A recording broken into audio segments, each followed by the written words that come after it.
Olá, que bom ter a sua companhia de novo aqui no Med Talks. Como sempre, pontualmente às 5 da manhã, a gente chega com aquela nossa pílula de informação, sabe? Para ajudar a incentivar a busca por uma vida mais saudável. E hoje, o nosso papo vai ser sobre algo, olha, fundamental para qualquer transformação: a ciência que existe por trás da disciplina. Pois é, a nossa missão aqui é muito clara. A gente quer auxiliar e incentivar todo mundo a buscar uma vida com mais saúde. E como a gente faz isso? Através da informação.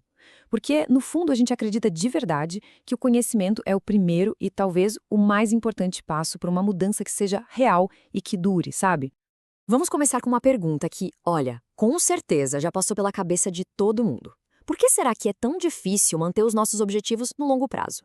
Sabe aquela coisa? Começar algo novo é super empolgante, mas sustentar o esforço com o tempo, nossa, parece uma batalha, né? Uma batalha constante.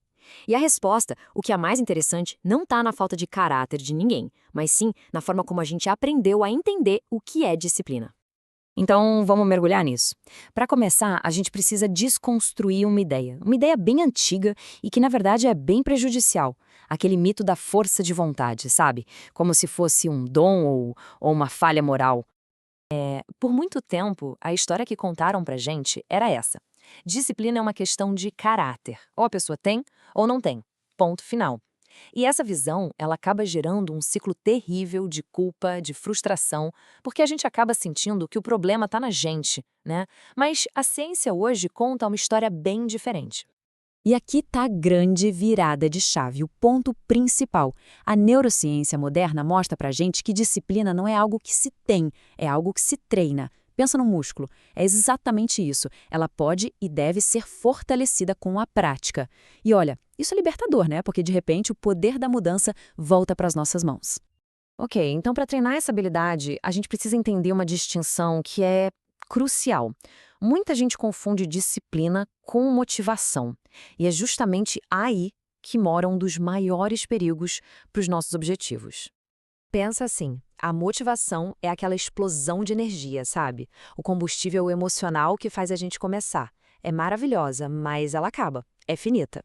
Já a disciplina, bom, a disciplina é o sistema, é o motor que mantém a gente em movimento, mesmo quando aquela empolgação inicial já foi embora. A disciplina não está nem aí para como a gente se sente. A pergunta dela é outra: o que precisa ser feito? E olha que interessante, essa diferença toda tem uma base no nosso cérebro. A motivação, ela acende o nosso sistema de recompensa, libera dopamina, é aquela sensação boa, sabe? Mas que vai e vem. A disciplina, por outro lado, ela fortalece o nosso córtex pré-frontal. É como se fosse o CEO do cérebro, a parte responsável pelo planejamento, pelo autocontrole. Ou seja, a gente está falando de construir uma estrutura cerebral e não de ficar correndo atrás de um sentimento. E essa ideia, veja bem, não é nada nova. Coisa de 2000 anos atrás, o filósofo estoico Epiteto já dizia isso. Ele já lembrava a gente que a grandeza vem da consistência, sabe? Das pequenas ações, repetidas dia após dia. É incrível pensar que a ciência de hoje está só confirmando o que essa sabedoria antiga já sabia. Certo. Então, se disciplina é uma habilidade, se ela fortalece uma área do cérebro, a grande pergunta é: como é que a gente treina isso, na prática? A resposta está num conceito que é simplesmente fascinante. O nome desse conceito é neuroplasticidade, e essa é a base científica de tudo que a gente está conversando. Significa, de forma bem simples, que o nosso cérebro não é uma peça de gesso, ele não é fixo. Ele se reorganiza, ele muda fisicamente com base nas nossas ações, nos nossos pensamentos. Então, cada vez que a gente escolhe a ação disciplinada, a gente está literalmente construindo um cérebro mais disciplinado, tijolo por tijolo. E como a gente usa a neuroplasticidade na prática? Construindo hábitos. O pesquisador Charles Duhigg mapeou isso perfeitamente no que ele chamou de loop do hábito. É uma fórmula de 3 passos. Primeiro, tem um gatilho, uma deixa.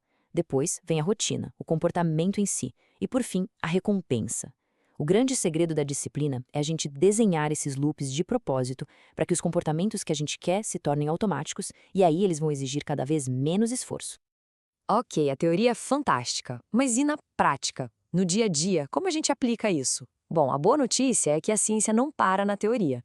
Ela nos dá ferramentas bem práticas, testadas e comprovadas.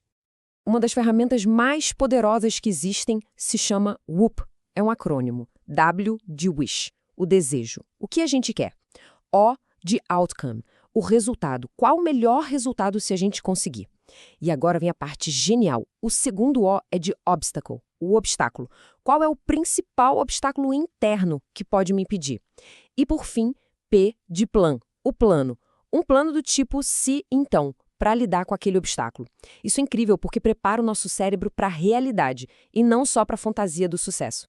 E esse plano, esse P do WUP, é o que os cientistas chamam de intenção de implementação. A fórmula é de uma simplicidade que chega a ser mágica. Se acontecer a situação X, então eu farei a ação Y.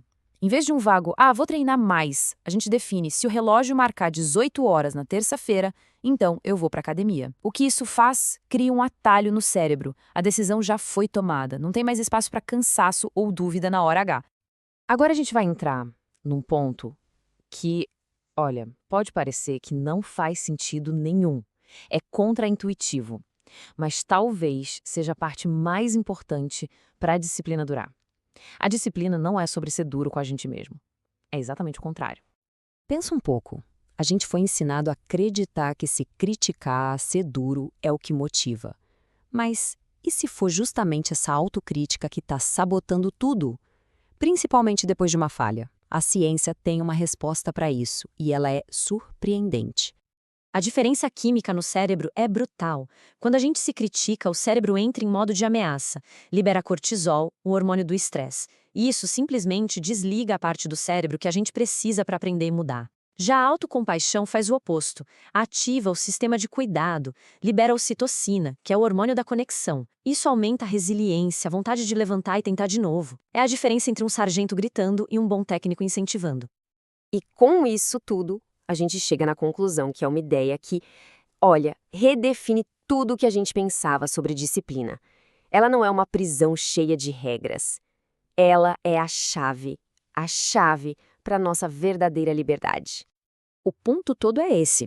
Disciplina não é sobre se reprimir, é sobre desenvolver a capacidade de escolher com consciência, de forma alinhada com quem a gente quer ser, em vez de só ficar reagindo aos impulsos do momento. No fundo, é escolher o futuro que a gente quer, em vez do conforto que o presente oferece. No fim das contas, é isso. A disciplina de verdade, ela nos dá o poder de sermos os arquitetos da nossa própria vida. Ela nos liberta da tirania das emoções que vêm e vão, dos hábitos que a gente nem percebe que tem, e ela permite que as nossas ações finalmente reflitam aquilo que a gente valoriza de verdade. Isso sim é liberdade. E se essa nossa conversa de hoje despertou a sua curiosidade, se você gostou dessa análise mais profunda, fica aqui o meu convite. Dê uma olhada no nosso blog para explorar muito mais. É só acessar med.com.br.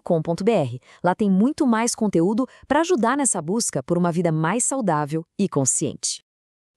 E se você é do time que prefere ouvir, a gente também tá lá no Spotify. É só procurar pelo nosso podcast, o Descomplicando a Saúde com SPAS, que é a nossa plataforma de benefícios. Lá o papo é mais longo, sobre bem-estar, qualidade de vida, vale a pena conferir. Bom, por hoje é isso. Eu agradeço imensamente pela sua companhia, pela sua atenção. A gente espera de verdade que essa nossa pílula de conhecimento de hoje seja útil na sua jornada. Um grande abraço e até a próxima!